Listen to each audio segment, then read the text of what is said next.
This is Chris with Service Industry Empire. This is our Build, Grow, Maximize podcast, where we help you build your brand, grow your business, and maximize your potential. Today, I got a special guest, Logan Shinholser with Contractor Growth Network, and we're going to talk about being consistent in your content and how that can help you build your brand. And let's go from there. All right, cool. Chris, I appreciate having me on. Yep, Logan Shinholser. I started Contractor Growth Network 6 years ago. It was all because 9 years ago, so 3 years before that, my dad owned a contracting business, and the current marketing company he was working with at the time wasn't working. And he turned to me on a flight coming back from a conference and said, Logan, if I'm going to waste money on marketing, I might as well waste it on my own son. Do you want to try this marketing thing? And I said, I have no idea what it entails. I just graduated college actually with an engineering degree. So I was like, I have a Facebook and an Instagram, I can try it. And 3 years later, it was working so well that his buddies started to reach out and ask for me to do the same thing for them. So I kind of fell into starting CGN, and 6 years later, now we're here. Okay, yeah, that's awesome. What all did you do to help your dad with his pond company grow his business? Great question. So oddly enough and funny enough, the exact same thing that we do today. So the way that it really worked was he hired a coach to help me out with the marketing, and the coach talked about this thing called content, which I didn't really know what it was. I actually knew exactly what it was, but at the time, that wasn't a word that we threw around. It was just, a thing that was being taught. So we first started off with writing these things called blogs, which back in 2014, they had started to make a little bit of headway. But I remember talking to my dad about this idea of blogs, and he was thinking like, Logan, is this what people write about online? Like, as like a diary? Like, is that what we're doing? And I was like, yeah, kind of. So we started to write these blogs just based off of what people were wondering and asking him in sales calls. And the idea was simply just to educate the market around the DC, Maryland, Virginia area. So we were doing the blogs that were just answering, basic questions. What does a pond cost? How long does it take? Why is my pond leaking? How do I know if it's leaking? All of those had different blogs associated with it. And at the same time, what I was doing was I was doing a lot of social media content for the company. So posting on their social channels. I naturally love video. It's actually, video now is like the heart of what we do at CGN, because it allows you to tell stories. And really, what all my dad really wanted was, Logan, I need you to really just show the story of Premier Ponds, Like, I just want clients and prospects to know what it looks like to work with us, because if they knew what it really looked like to be a customer of ours, they would hire us 9 times out of 10. So I took to video and produced just project walkthroughs. I thought they were fun to do, of just like, let me show you the before, let me show you a bit about the crew working, have them explain a little bit about what they're doing, and then the final video, like final shots, put it all together in a 5-minute video, and I would just post that online. And that was really the bulk of everything, was just blog content and social media content, predominantly just photos of the work of what they're doing and videos that just told a story. So that was really what we were really doing as a whole. And then over time, we slowly started to build up the website side of things to really make it work for him, because what was happening between the blogs and the video stuff on social media was he was getting so many leads that he couldn't handle it. Because in his industry, he can really only sell 100 projects a year. And he got to the point where he was getting thousands of leads a year. So we had to figure out, how do we slow this thing down without really slowing it down? So we had to continue to update the website, to add in pre-qualifiers to really only let in the best people, get a hold of him, which doesn't work in every single industry, because essentially if you can only handle 5% of the leads coming in, you're in a really good spot. So don't take what I'm saying with like as the gospel of I need to figure out ways to stop people from calling me. He was just in a unique situation where the marketing was working so well that we then had to make a bunch of updates on the website. But long story short, it's the content, it was the blogging, it was the social media aspects, the video aspects, and tied all together into the website that makes it a very cohesive experience for prospects coming through the door. And that's really what worked back then. And that's really what still continues to work to this day. right. So being able to do that and consistently use the content to actually tell a story helped him build his audience and build his brand and continue to grow. Yeah, I mean, that was really what it came down to was the story aspect. I mean, humans remember stories a lot more. It's a lot easier for us to, um, you know, take information in and then make it more memorable and make it stand out in story form, which is why we love listening to stories, watching movies, things like that. So that's really what we focused on with him, was educating the clientele through the use of stories. Right. Okay. And um, other than the videos and the blogs, was there any other kind of content that you were creating for him, or was that mainly it? That was mainly it. I mean, there's not too many. I mean, we also did like downloads, like guides, things like that, where he would have brochures. Because the way that he would sell was, and this is all before he started going down the pathway of selling over the phone and pre-qualifying over the phone, was a lead would come in, he would have a quick conversation with them, and then he would go out to the yard to do the estimate, and he would have his photo gallery. Essentially, it was just one of those like thick binders that just had 15 years of photos that he would sit down at the table with the client and go, okay, let's flip through it. What do you like? What don't you like? It was just a big picture book. So then we started to take those and create them in the digital space. So they were now available on the website and things like that. But it was primarily content wise, it was the blog content and the social media content, both between photos, videos. We would do some project profiles on the website, which work unbelievably well because, again, it's a story around an actual project that you've done. So those are probably the big ones that we really focused on as a whole. Yeah, and I guess all that helps you with building your social proof and getting your name out there and actually showing what you're doing and how you can create a customer experience for all the clients by showing all that content. Yeah, and it's just content around like stuff that you've done. Like those are the best. That's why there's so many documentaries out there. Instead of just like let's just make up something of like what we could do. Like people, they like to hear about what you have done. Like right now, like one of the most popular movies out there is Oppenheimer.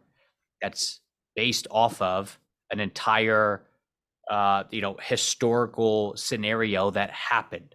So people like to see other people do things and then talk about how they did it versus just like, this is what it could be. So that's all it really is, just doing the thing and then documenting the actual thing that was done. And that's what works really well. Right. Uh, Fast forward to the companies you help now. What has been some of the best ROI for some of the content that you've been able to help them put out? So there's two different types of ROI that we can talk about, and it's return on investment. But the first piece is going to be the time piece. So what I mean by the time piece is, let's say you're creating blogs and putting them on somebody's website. That takes time to build up. Okay, no matter how you want to slice it, dice it, Google needs to build a relationship with you. So you could put a bunch of blogs out there, but it still takes, just like how you build a relationship at a networking group, it still takes time. But the first thing is, once you start to put that stuff out there online on the website, if people are going on your website and finding it, they will read it. And what that does is that educates them even more. So to give you a specific example, we had a client of ours that about 10 months into us doing the blogging and the SEO for him, which is starting to be on like that line of like at 10 months, like you're starting to see some results from it because it still takes a lot of time to build up to it. I was asking him, how are all the blogs going for you? And he said, we haven't seen like a major uptick in leads, but what we have seen is that the people that are coming in are way more qualified. They understand more. We're having much better conversations. And then now we're about 18 months into it, and all of his stuff is way up. Numbers are way up. So everything started to hit that boiling point where it took off. But he was telling us about how he was he got a lead at like midnight, and usually like the super late night leads are not always the best ones that we want because we're like, man, somebody had too much wine and they're just trying to like, I don't know, shop or something. But he ended up talking to the guy in the morning and then went out there for an estimate. And what happened was the guy had spent from 7 p.m. until midnight, 5 straight hours reading all the blogs on the website, ended up filling a contact form out, and he sold a project to the guy within 10 minutes of him being on property because the guy spent that much time educating himself. So that's the first piece, is just like the return as far as like the timing goes, because a lot of the stuff on social media, again, unless you're running ads, like it's very hard to put it in exact dollar amount because it's a lot of it's meant to be really branding purposes. As far as the actual like monetary side of things, when you're looking at like what we do as far as like SEO and blogging, we typically have our average is about a 350% increase in website traffic year over year, and about 190% increase in leads year over year. And that's across like newer clients that have 40,000 people a month coming to their website. So it's kind of a gambit across the board, but those are like the hard and fast numbers around it. Okay. Yeah, so what you said and what I've experienced is doing that stuff, it does take time. So you got to be consistent with it and not give up after 2 or 3 months of trying it. Need to let it sit there and so people can see it, and it helps you build your brand.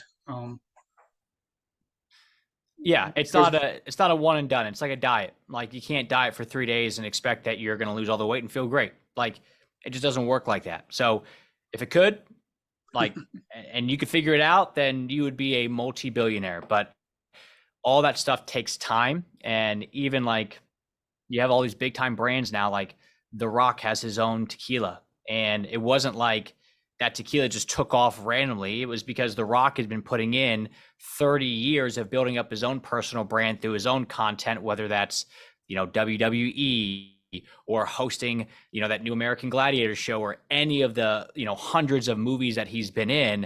And then he takes all of that brand authority in himself and then launches a new company, which is tequila, and it takes off. So it wasn't like, you put out a couple things and you're done. It's this content piece is like everything these days. right, and also you can use it not just on your social media, but like you said, your website and other aspects that you're doing, Google. And so it's not just you putting it in one place. You can make it omnipresent and kind of have it everywhere. Yeah, I mean, it should be marketing. It should also be in your sales process. So, like for us here at CGN, if somebody says, "Look, like I want to, I heard your podcast and I want to talk to you about SEO, but I don't know if I'm ready yet." And we're like, "Okay," and we talk and we educate them a little bit, and we'll say, "Let's do this. I'm going to send you a podcast of ours that we talk all about SEO. I want you to listen to it, and let's talk this time next week." And it's the same thing with our clients, where it's, "Yeah, I need to. This all sounds great. Let me talk to my spouse about it." And they go, "Okay, great. Let me do this. Let me send you over a video of a project pretty similar to yours that we've done. I want you to watch that with your wife, and then let's talk in a couple of days and see what questions we have from there." And essentially what that's doing is that's nurturing the prospect without you having to continuously follow up. But at the same time, it's painting you in that light of we're professional. Like we're not just winging it here. Like we have this content that we have created, but then we're able to give it to you specifically. So it feels like a personalized approach, which is what everybody really wants. They want it to feel special. They want to feel like your only client. And it's hard and it takes a lot of time and effort to produce an individual piece of content for every single individual person. But if you have them already laid out in your own arsenal, and then you're able to apply it to the person in their specific situation, it makes it much easier. So it's really a marketing play, a sales play. You can use it for customers just to educate them down the line. I mean, like it's just like a brick. You got a brick and you can make a walkway with it, a driveway with it. You can make a retaining wall with it. You can use it as a weapon. You can throw it through somebody's window to break in. Like the use case of it is infinite. Right. And I know one of the objections that I hear with people wanting to post content and stuff is that they don't have the time to do it. What do you have to say about that? I mean, we make the time for the things that we find important. Typically when they say, "I don't have the time to do it," it's really more so, I don't know what I'm doing. I don't feel comfortable doing it. There's a lot of reasons that people say it, but it's not, they don't have the time, because if you really knew how long content takes, I mean, Chris, how long would it take you if you had a project just to snap a photo of the project and upload it to Facebook? A minute, maybe. Right. Do you brush your teeth twice a day? Like, Yep. yeah. So like you find the time for it. So it's not that they don't have the time. It's more of they don't have the understanding of what they should be doing and how they should be doing it, so much so that they say, screw it, I'm just not going to post anything, which is human. Like, it makes total sense. We all do it. Every day. I mean, I sit down and I'm like, okay, what am I going to post today? And the weeks where I structure out what I want to talk about, it's much easier. Right. But the weeks that I'm like, oh, I'm just going to wing it, it's hard. And I end up not really posting anything on my own personal.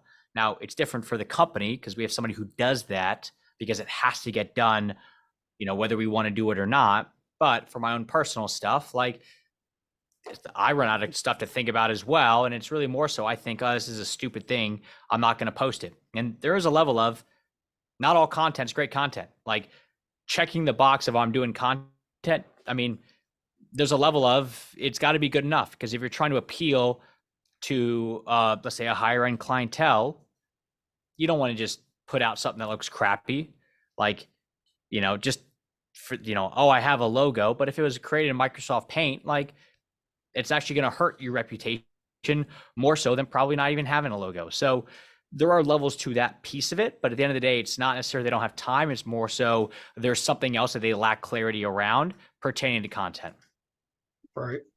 And I think a lot of times it's easy to, when you post content playing the long game, that it's easy to get discouraged when you don't have that instant gratification of a sale or a comment or a like.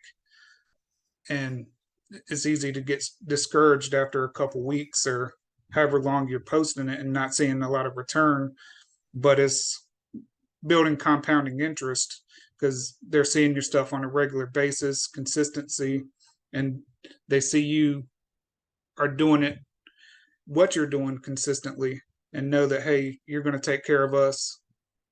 And now I like what I see, so now we'll contact you, because everybody's not ready to buy or need your service right at the time you put out that specific content.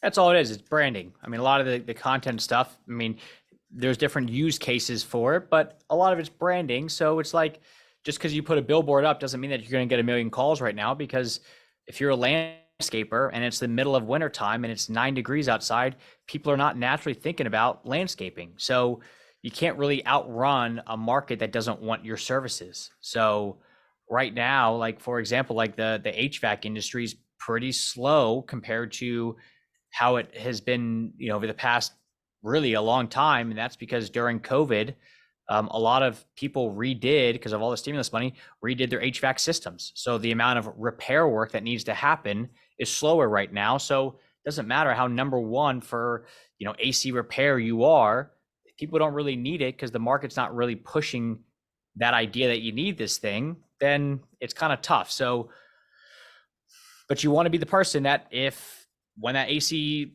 that HVAC unit, it breaks, like, you want to have had your content in front of them as much as possible, so that when they do need somebody, it's kind of like all the lawyers, when you drive by and you see the billboard, like, yeah, I don't need a lawyer right now, but if I drive by a certain billboard every single day to work and then I get in a car accident, who do you think I'm going to call? It's going to be that person. So that's really what it comes down to.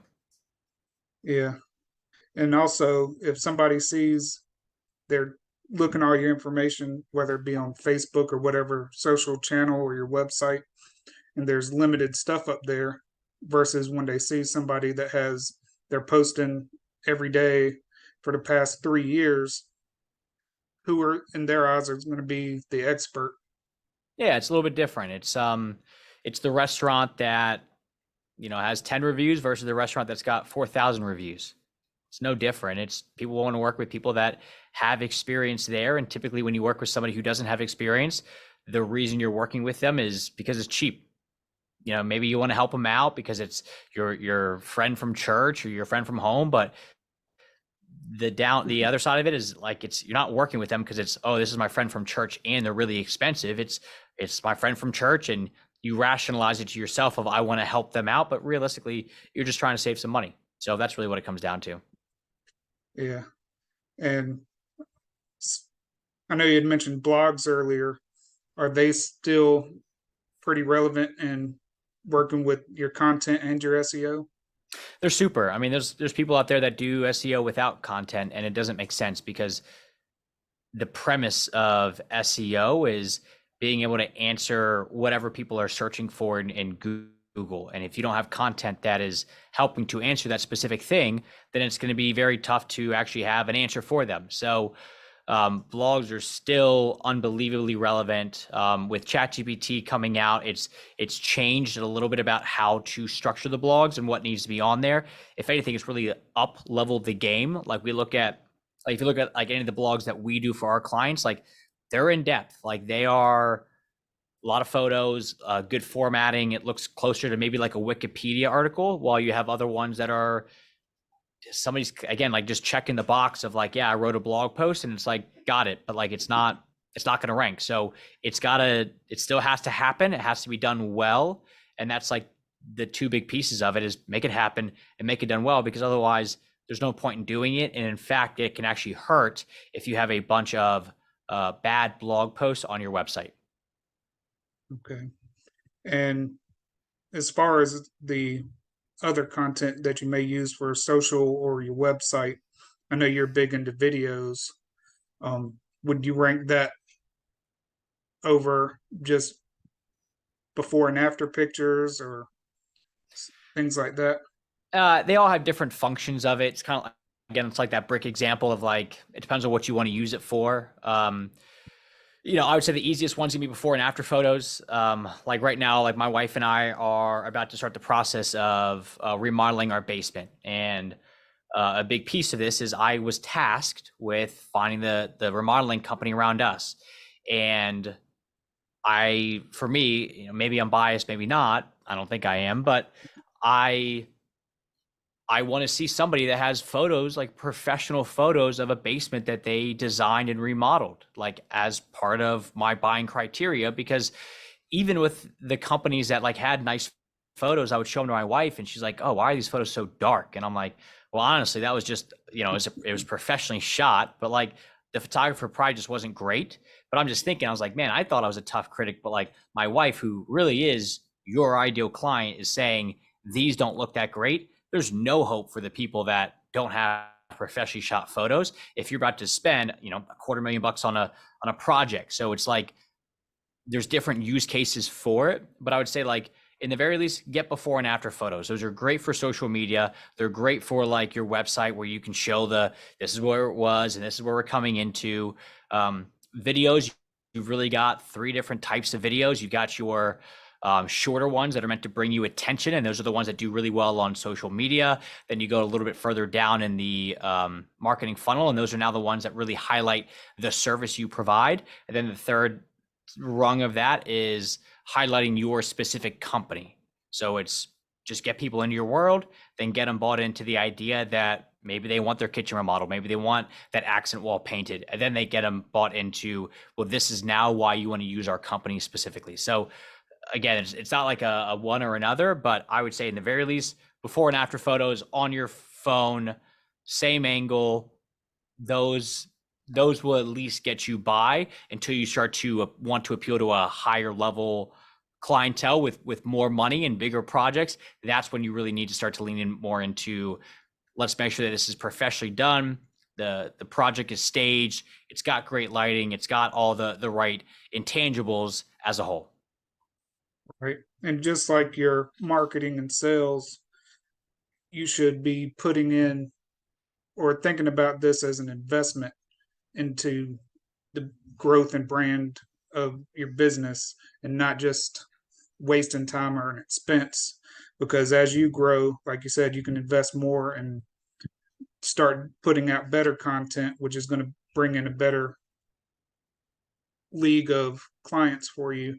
That way you can get closer to your ideal client and appeal to them, and like you said, show your professionalism and expertise, and that you've done it on a consistent basis. Yeah, that's really what it comes down to. Is it's all this stuff is an investment. It's you're figuring it out as you go along. If you can try to get shortcuts along the way where you figure out like, oh, this other company's already done it, I'm going to pay more money for them to help me out with it, then, now you're just going to get there a little bit faster. But I think if you really think about what the business comes down to, there's three aspects of it: marketing, sales, fulfillment. And without sales, you can't fulfill. And without marketing, you can't sell. So the marketing and sales piece, arguably the most important pieces, because that's what really actually brings the money in. But at the same time, if your fulfillment sucks, then the marketing and sales are only going to take you so far. Like, we're doing a strategy for a company right now that they're like, yeah, we want to grow. I'm like, that sounds great. You have a 4.3 star average on Google. Like, would you guys hire you? And they're like, honestly, right now, no, we wouldn't hire us. I'm like, okay, let's start there. So it's got to be a great product. It's got to make sense. And then the marketing, the sales can really shine, but they all have to be intentional as a whole. Right. And I guess with your company, CGN, how exactly do you go about helping clients, and who exactly are you looking for? Yeah, great question. So, after 9 years of doing all the marketing stuff, we still primarily focus on the same type of clientele with the same approach, because no matter how many other things we try, it just does not bring the results that this stuff brings. So we really focus on longer sales cycle contracting companies. So, ponds is kind of our, it's my background, but I would say probably 30% of our clientele is mixed between ponds, landscaping, and painting. And then 70% is remodeling, because at the end of the day, like, remodeling content is like, that is the thing. So the way that we work is we want to make sure that before we prescribe you a medicine, we figure out what's going on, just like how your doctor does it, just how a design build firm does it. So we always lead off with a strategy. We want to see what's working, what's not working, what are the gaps in the market, what are your competition doing, what are the areas that we can maybe leapfrog them as a whole. And it's all really predicated around who is your ideal client, what do people already like about you, and let's build on using that information, not let's reinvent the wheel as a whole. Now, if you have to reinvent the wheel because you're not doing a good job, then that's a whole different conversation. But the reality is the vast majority of the people that we talk to do really good work. Their clients really like them. Unfortunately, they have a hell of a time of trying to articulate that to the market, which is why they have trouble with growing their company. So we help figure out what those pieces are, understand what their unique selling proposition is, and then make sure that the market around them knows this is truly what it looks like to work with this company. Okay. And so the longer sales cycle, things like landscaping and remodeling, stuff like that, as you mentioned earlier, all this content you can use, and it helps you build it, your sales and marketing plan with that as well.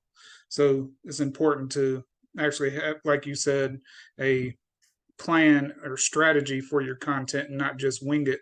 That way you're all doing it in a consistent, cohesive manner, so everything's working together. Yeah. And that'll help your sales cycle and process and generate leads. Yep, 100%. It's just, you're going to spend the time and energy in one direction. You might as well make sure it's the direction that you should be going in. Okay. And how can people get in touch with you if they feel like they don't know what to do or where to start, and they may need some help? Yeah, if you head over to our website, Contractor Growth Network, check out a little bit more about what we do. We have a lot of blogs on there. You can listen to our podcast. I mean, we got a multitude of ways of getting in front of the issues that you're having. We're a big, I'm on here talking about content. We're a big proponent of eating our own dog food and making sure that, there's plenty of contracting companies out there that say they can do a really good job of, painting your house, but their house looks terrible. And it's the idea that like the cobbler's kids don't have shoes. We don't want to do that. We don't want to be that company that it's like, hey, you preach this, but you're doing something different. So we have tons of content, tons of helpful content. So if you head over to our website, contractorgrowthnetwork.com, you can learn more about what we do and learn more in the process. All right. And is there any other information that would be valuable that maybe I didn't ask or you didn't cover yet? Or is, No, I mean, there's a million things that I could go down. But the big thing here is when it comes to content, two pieces. One, you got to do it, like whether you want to do it or not. So you just recognize that, I guess technically you don't have to do it, but it's going to be a very slow decay in the business. And then two, make sure that the content that you are doing, there's an actual rhyme or reason to it. Like understand that just doing it for the sake of doing it. Like I'll leave you with one final story. We were working with a client that we kept saying, look, we need video. Like video is a big thing. Can you help us out with getting some video? And they finally sent me a text and they said, hey, we got some video. We sent it to your email. Can you check it out and tell us how you can use it? So I opened it up and it was, I guess their team had like a CPR day and it was their crew just practicing CPR on dummies. And they're like, cool, how can you use this? And I'm like, unless we're writing a blog post around like, hey, if you are a homeowner and you pass out when we're at your project, we can save you because we're CPR trained. And I was like, there's not much we can do with this one. And they were frustrated because they're like, well, you kept telling us to get video. And I'm like, okay. So we weren't able to use it, unfortunately. So you got to do it, but recognize that not all content is created the same. Make sure that what you're doing has a rhyme or a reason to it. okay. Well, I appreciate you coming on, Logan. And I know that was a lot of valuable information and tips on how you can use the content to help maximize your marketing and sales and your brand building. And I Cool. appreciate you. Well, Chris, I appreciate having you on, man. I appreciate it. It was fun. And if you haven't yet, I would like to give you a copy of my book, Build, Grow, and Maximize: How to Maximize Your Business, where we talk about mindset, the importance of systems in your business, marketing and sales strategies, knowing your numbers, the importance of your team, how to build value, your lifetime customer value, and getting paid what you're worth. If you'd like a copy, just go to serviceindustryempire.com/book and register, and I'll send you a copy.